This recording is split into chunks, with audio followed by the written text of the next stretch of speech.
Middle east में भड़की आग अब पाकिस्तान तक पहुंचने लगी है। ईरान पर इजराइल और अमेरिका के हमलों के बाद शुरू हुए इस युद्ध ने पूरे इलाके को हिला दिया है। लेकिन अब सबसे बड़ा सवाल, क्या पाकिस्तान खुद को घिरा हुआ महसूस कर रहा है?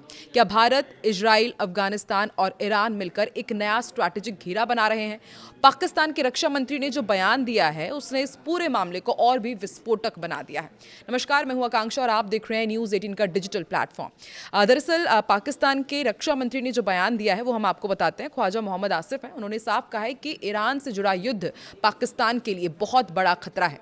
उन्होंने इसे बाकायदा ज़ायोनिज़्म एजेंडा बताया है और दावा किया है कि इसका मकसद इजराइल का प्रभाव पाकिस्तान की सीमाओं तक लाना है।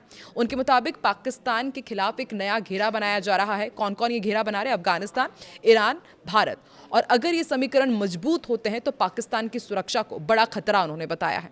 ईरान और इजराइल के बीच तनाव नया नहीं है, लेकिन हालिया हमलों ने हालात को युद्ध जैसे बना दिया। हम देख रहे हैं किस तरीके से अटैक किया जा रहा है। इजराइल ने ईरान के सैन्य ठिकानों पर हमले किए, जवाब में ईरान ने मिसाइल अटैक किए, ड्रोन से अमेरिकी ठिकानों को निशाना बनाया और पूरा मिडिल ईस्ट हाई अलर्ट पर है।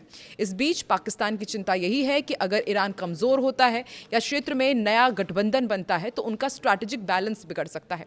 डोनाल्ड ट्रंप ने हाल में चेतावनी दे ही दी है कि ईरान पर हमलों की बड़ी लहर अभी आना बाकी है। अमेरिकी रक्षा नेतृत्व ने भी कहा है कि ऑपरेशन लंबा चल सकता है, यानी कि संकेत साफ है, ये सिर्फ सीमित स्ट्राइक नहीं है बल्कि लंबी रणनीतिक टकराव की शुरुआत है।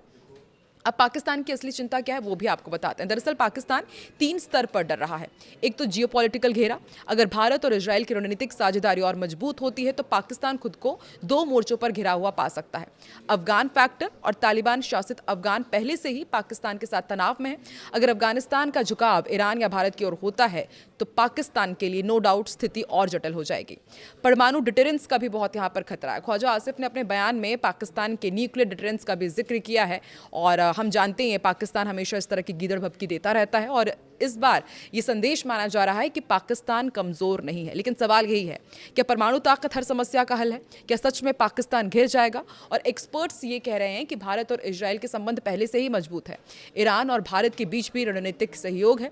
पाकिस्तान की अर्थव्यवस्था पहले से दबाव में, और अगर क्षेत्रीय समीकरण बदलते हैं तो पाकिस्तान की रणनीतिक स्थिति और कठिन हो सकती है। लेकिन अभी तक भारत, इजराइल और अफगानिस्तान के बीच किसी औपचारिक सैन्य गठबंधन की पुष्टि नहीं हुई है। और जो पाकिस्तान के रक्षा मंत्री ने बयान दिया है, भारत के लिए इसका क्या मतलब है वो भी आपको बताते हैं। तो देखिए, पाकिस्तान के लिए कूटनीतिक अवसर भी हो सकता है। ऊर्जा, सुरक्षा, चाबहार पोर्ट, पश्चिम एशिया में प्रभाव। लेकिन भारत खुलकर किसी भी युद्ध का हिस्सा बनने से बचेगा क्योंकि उसकी प्राथमिकता रणनीतिक संतुलन रही और हमेशा से हमने ये देखा भी है। तो क्या पाकिस्तान का डर वाजिब है या सिर्फ घरेलू राजनीति के लिए दिया गया ये बयान है? मिडिल ईस्ट की आग और कितनी भड़केगी और उसका असर पूरे दक्षिण एशिया पर क्या पड़ सकता है? आप ये जरूर सोचिएगा और कमेंट करके आप जरूर बताइए, क्या सच में पाकिस्तान घिर सकता है या फिर सिर्फ बयानबाजी है? कमेंट में अपनी राय जरूर लिखें। वीडियो पसंद आए तो लाइक, शेयर और सब्सक्राइब जरूर करें।